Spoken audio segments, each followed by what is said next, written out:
Hello and welcome to our next part of the virtual tour of the City of London Police Museum. My name's Kim Biddulph and I am joined by my colleagues here, Martin Murtaugh. Good afternoon.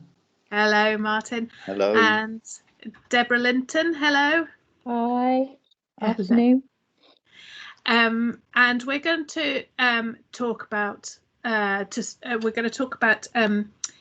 one of the very important figures in the history of the City of London Police, and his name is George Borlase Childs. So let me just move on. So who was this guy, Martin? So this guy is an extremely important individual for the City of London Police. So he was actually the City of London Police Surgeon, George Borlase Childs. So we're looking at the mid-19th century, about 1865, where he was part of the City of London Police. George, he recognised the need to improve the officers' welfare. He held a number of positions, medical positions. He worked as a surgeon, including the City of London Militia, Great Northern Railways, but it was his contribution to the City of London Police that he's most famed for. His role for the City of London Police, he would examine the victims of crime and provide expert testimonies at court. But it's his contribution or his interest in the health and welfare of the City of London Police officers that he's considered to be one of his greatest achievements. Working and living conditions in the 1800s, they were pretty poor for the City of London Police. They would generally last about 4 years in service. There'd be a lot of sickness. And what George wanted to do, as I said, was improve the welfare and the health and the protection of the City of London Police. Really, really simple things. The City of London Police used to wear, it wasn't a protective helmet, it was a top hat. Let me just show everyone that. There you go. We've got one in the museum, one of the original top hats. So you can see. You can see this is a top hat, and it's not gonna give any sort of protection whatsoever to the police officers when they're on duty. You know, if they're chasing somebody, that's going to fall off. As I said, it's not offering any protection at all. And then George, in his report, and I'll quote, he says, you know, it affords no protection in a struggle, for it immediately falls off or it's struck off. It is more heavy, weighing 14 ounces, though, even when dry, but it offers no protection to the eyes, the face, the ears, or the neck. So, as I said, it was a piece of equipment that just wasn't worth wearing. So, again, really, sorry. No, I was just going to say to Debbie, I think we've talked about why the police had the top hat and tails uniform in the first place in earlier videos, haven't we? The fact that they weren't supposed to look like soldiers. That's right. They were trying to make them more professional, so they had the nice new smart uniform, but they didn't want them to look like soldiers either. And we talked about the Gordon riots, and you know, so they just look like gentlemen in these top hats and tails. But George Borlase Childs basically said it's no good. It doesn't protect them at all. So he invented something else, didn't he, Martin? Absolutely. So he came up with a piece of protective headwear that he took from the Greeks. And here we have, the helmet. So that everybody is familiar with nowadays. Absolutely. So it's still worn by the City of London Police today. It is different to the Metropolitan Police because you can see there the badge, which represents the Corporation of London or the City of London, as opposed to any reference to the monarchy. Yeah. So the helmet itself, as I said, he designed the helmet. It's known as the Britannia helmet, and he based it on the headdress of ancient Greeks. And as we said, it's still worn by officers today. And just to quote George, he says, "It is light, it sits firmly on the head, it is strong, it's arched, it's actually an elegant piece of headwear. But more importantly, it offers it gives the officers protection to the eyes, to the neck, and to the ears." So as we said, it is still worn by the officers today.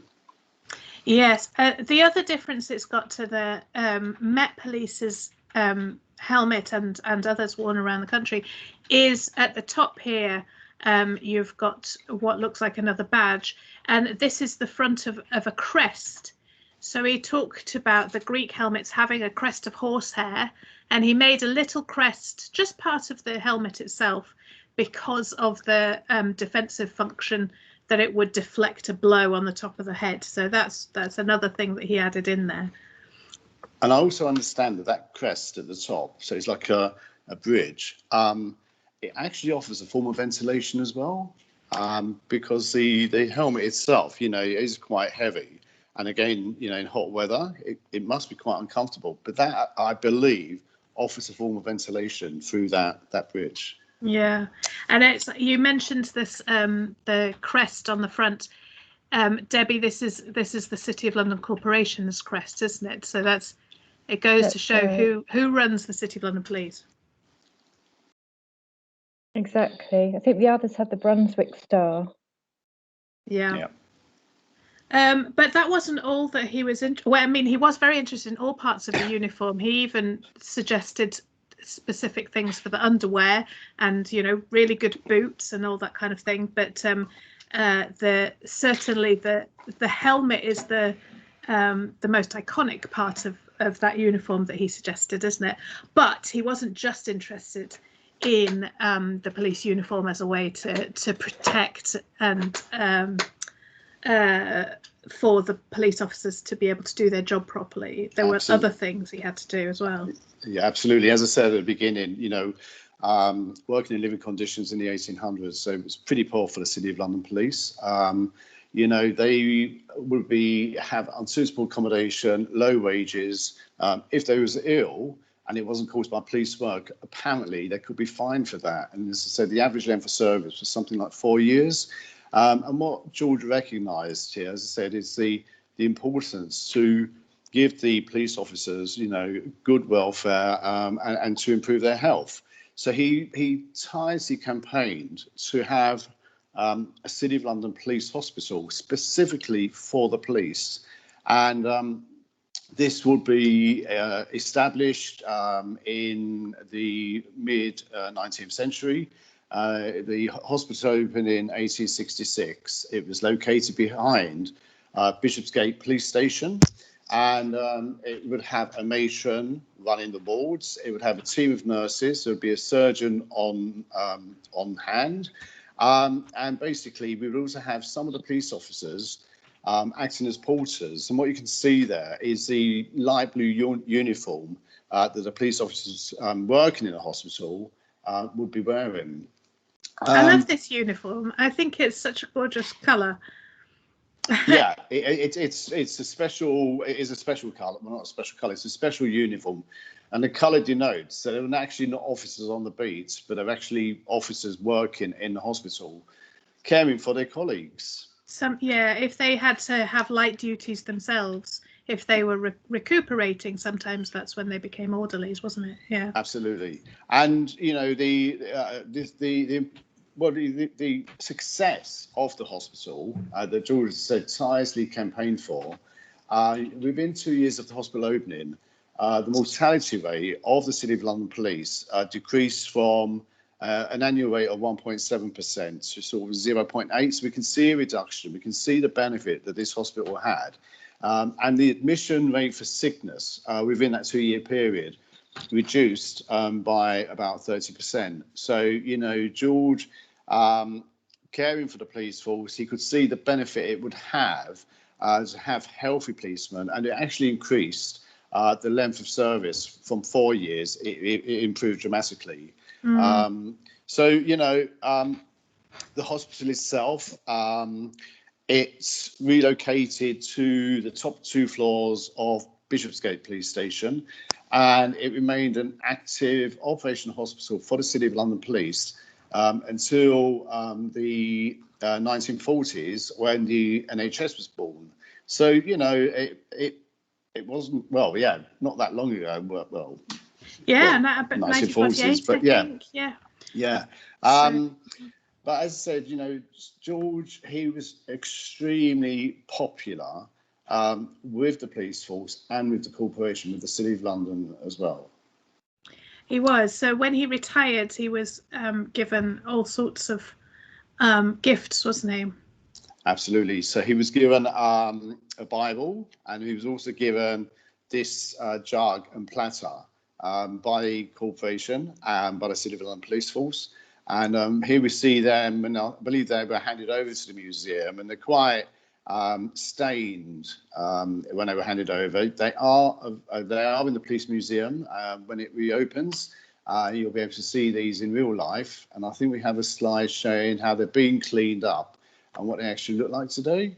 That's it. So here's an action shot almost of them actually in the course of being polished for the first time in years. And I've got a picture also of them actually in the museum, looking really beautiful, alongside actually some linen from the City of London Police Hospital as well there. And you can just see the bottom of a picture frame, and that is the picture of George Borlase Childs in the police museum. It's a lovely picture. I always like looking at it. He seems like, I'm going to go back to the portrait of him actually, because he seems like a really nice man. Absolutely. I mean, and I think, with the work that he'd done, as I said, he was really, he was ahead of his time in terms of basically the suggestions he was coming up with, something as simple as the protective helmet, the welfare of the police officers. So he was well ahead of his time. And he did meet with opposition as well. So he really did fight to improve for the well-being and the health of the City of London police officers. He did indeed. I always like his little section of the museum, but it often gets overlooked in favour of some of the more exciting cases that we also have in the museum. Thank you so much, Martin and Debbie, for taking us through a little bit of history about George Borlase Childs and what he did for the City of London Police. If you want to watch any more of our videos, you'll find them on the Visit the City channel on YouTube. You can also find us on our website is cityoflondon.gov.uk/police museum, and we're on Twitter at COL Police Museum, and you can find us on Facebook as well. So get in contact with any questions that you've got or anything that you want to know about, and we will endeavour to answer your questions.